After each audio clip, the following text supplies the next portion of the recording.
আমরা পেয়েছি সাবেক যত সংসদ সদস্য মাশরাফি, আপনাকে স্বাগত জানাই। আপনি আমাদেরকে সময় দিয়েছেন, এসেছেন আমাদের কাছে। আমাদের সাথে আরো থাকছেন ব্যারিস্টার আব্দুল রহমান পার্থ। ব্যারিস্টার পার্থ, আপনি আমাদের অনুষ্ঠানে আমাদের সাথে যুক্ত হয়েছেন, সেজন্য আপনি কৃতজ্ঞতা এবং শুভেচ্ছা জানবেন।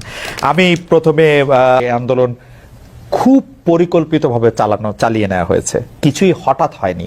এই আন্দোলন কি শুরু থেকেই কোটার আড়ালে সরকার পতনের আন্দোলন ছিল? আপনার একটু মন্তব্য শুনতে চাই।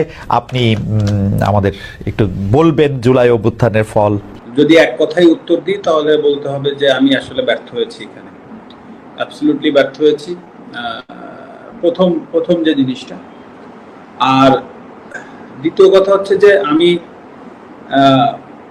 কথা যদি বলতে হতো, ধরেন আমি যদি কথা বলতাম, অবশ্যই যৌক্তিক কোটা সংস্কার নিয়ে যে আলোচনা হচ্ছিল শুরুতে, সবাই যখন চেয়েছিল যে আমি কথা বলি, তখন যৌক্তিকভাবে কোটা সংস্কার হবে সেটা, বা কোটা সংস্কার হতে যাচ্ছে এটা পরিষ্কারভাবে বোঝা যাচ্ছিল, বা আমার কাছে মনে হচ্ছিল যে কোটা সংস্কার হয়তো বা হবে।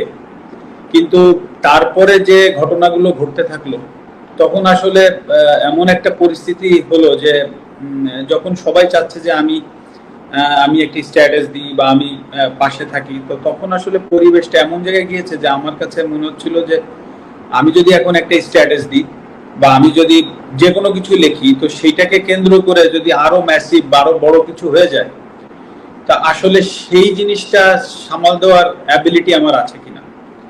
তো সবকিছু মিলিয়ে আসলে ঘটনাগুলো এত দ্রুত ঘটেছে, তো আমার পক্ষে সম্ভব হয়নি, তবে আমি চেষ্টা করিনি সেটা না।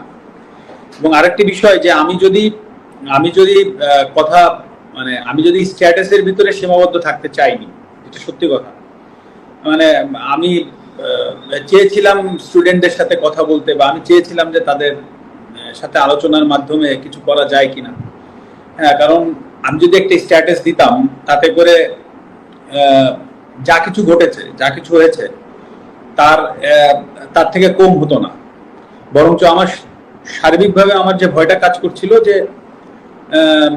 আমার স্ট্যাটাসের কারণে বা আমার কোনো একটা ভুল পদক্ষেপের কারণে যদি জিনিসটা আরো বড় হয়ে যায়, তখন সেটা সামাল দেওয়ার আমার ক্ষমতা আছে কিনা। ক্রিকেটার হিসাবে যেটা আপনারা দেখেছেন সেটা হচ্ছে যে আমি খেলোয়াড় ছিলাম, খেলোয়াড় থেকে আমি ক্যাপ্টেন হয়েছি। তো ক্যাপ্টেন হওয়ার পরে খুব স্বাভাবিকভাবেই আমি যদি ভালো হয়, হয়তো অনেক সময় আমাকে যেতে হয়নি প্রেস কনফারেন্সে, বা আমাকে যদি কেউ ম্যান অফ দি ম্যাচ হয়, তারা গিয়েছে। তো ম্যাচ যখন হেরেছি তখন আমি গিয়েছি, তো বা আমরা কোথায় কি ভুল করেছি বা যে দায়বদ্ধতা, সেগুলো আমাকে কাঁধে নিতে হয়েছে। এবং আপনি আমার যতগুলো প্রেস কনফারেন্স আছে সবগুলো ঘাটলে দেখবেন যে আমি সবগুলো দায়ী আমরা ব্যর্থ হয়েছি, বা আমি ব্যর্থ হয়েছি, বা আমার লিডারশিপটা জায়গায় থাকতে পারিনি, এটা। কিন্তু এটা তো একটা রাজনৈতিক জায়গা, প্রথম বিষয়। দ্বিতীয় বিষয় হচ্ছে এটা জাতীয় বিষয় হয়ে গিয়েছে। আবার এই আমি আমার দলের ক্যাপ্টেনও না, আমি আমার দলের অধিনায়কও না, আমি আমার দলের সহ অধিনায়ক।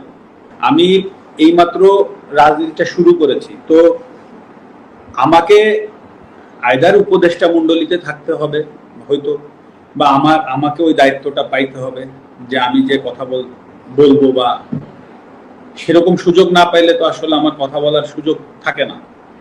তো এখানে হুট করেই আমি একটা জায়গায় চলে গেলাম, একটা দায়িত্ব নিয়ে কথা বললাম, সেইখান থেকে একটা বড় ঘটনা আবার ঘটে গেল, তখন সেই দায়ভার আমার কাঁধে আসলো। তো এই সব বিষয়বস্তু কিন্তু আছে যে আমি এখন সবকিছু মিলিয়ে যে আমি চেষ্টা করিনি সেই কথা না, আমি চেষ্টা করেছি, আমার সাধ্যমতো চেষ্টা করেছি, হয়তো আমার সুযোগটা আসেনি। আর সর্বোপরি এখানে তো আমি কারো দোষ দিব না বা দোষ দিতে যাচ্ছিও না। খেলোয়াড় জায়গা থেকে যে আমি ব্যর্থ হয়েছি সেটা আমি প্রথমে অ্যাকসেপ্ট করেছি, এখনো করছি। তবে আমি চেষ্টা করিনি সেই জায়গাটা একেবারেই বলবো না যে আমি চেষ্টা করিনি, আমি হয়তো বা পারিনি। আমি নড়াইলের মানুষকে, যারা আমাকে সংসদে পাঠিয়েছে, আমি কালকে তাদেরকে কি প্রশ্নের উত্তর দিতাম যে আমরা আপনাকে অনেক আশা করে এখানে পাঠিয়েছিলাম যে নড়াইলকে আপনি একটা জায়গায় পৌঁছে দিবেন, আমি তাদেরকে কি প্রশ্নের উত্তর দিতাম? সবকিছু স্বাভাবিক হতো। তো আমার জায়গা থেকে আসলে যে জিনিসটা করার দরকার ছিল, যেটা আমার কাছে সবসময় মনে হয়েছে পুরো আন্দোলনের ভেতরে, ওইখান থেকে দাঁড়িয়ে আমার কাছে মনে হয়েছে একটা স্ট্যাটাস দিলে সবকিছু সমাধান হয়ে যেত, সেটা না, আমি আরো বড় পরিসরে কিছু করতে পারতাম কিনা, এবং সেটা স্টুডেন্টদের কাছে যে তারা হয়তো বা নাও আসতে পারতো, সেটা তাদের ব্যাপার ছিল। কিন্তু আমার হয়তো বা ওই খারাপ লাগাটা থাকতো না যে না আমি চেষ্টা করিনি বা চেষ্টা করে পারিনি, সেই জায়গাটা হয়তো আমার থাকতো না। কিন্তু সেটা পারিনি, যেটা বললাম যে ব্যর্থ হয়েছি, পারিনি। আপনাকে আমি বলতে পারি যে আমার মেয়ে সে ইনস্টাগ্রাম ইউজ করে, আমার ইনস্টাগ্রাম থাকলেও আমি ফলোয়ার না। তো সে 17 তারিখ থেকে তার ইনস্টাগ্রামে সে অনেক কথা স্টুডেন্টদের পক্ষে লিখে গিয়েছে, বলেছে। তো আমি তো ইনস্টাগ্রাম ফলোয়ার না, তো আমাকে আমার এক ছোট ভাই বলল যে হুমায়রা বোধহয় স্ট্যাটাস দিচ্ছে, মানে আমার মেয়ে। তো তখন আমি আমার মেয়েকে জিজ্ঞেস করলাম যে তুমি কি স্টুডেন্টদের পক্ষে আন্দোলনে স্ট্যাটাস দিচ্ছ? তো আমাকে বললো হ্যাঁ আমি দিচ্ছি, তোমার কোনো প্রবলেম আছে কিনা? তা আমি বলেছি না, আমার কোনো প্রবলেম নাই।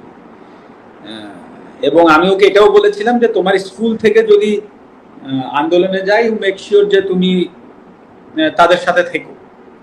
মানে এই কথাটা বলার কারণ ছিল এটাই, যে আসলে তার কাছে যেন কখনো মনে না হয় যে আমার পদের জন্য বা আমার চেয়ারের জন্য আমি তাকে ওখানে আটকায় রাখছি।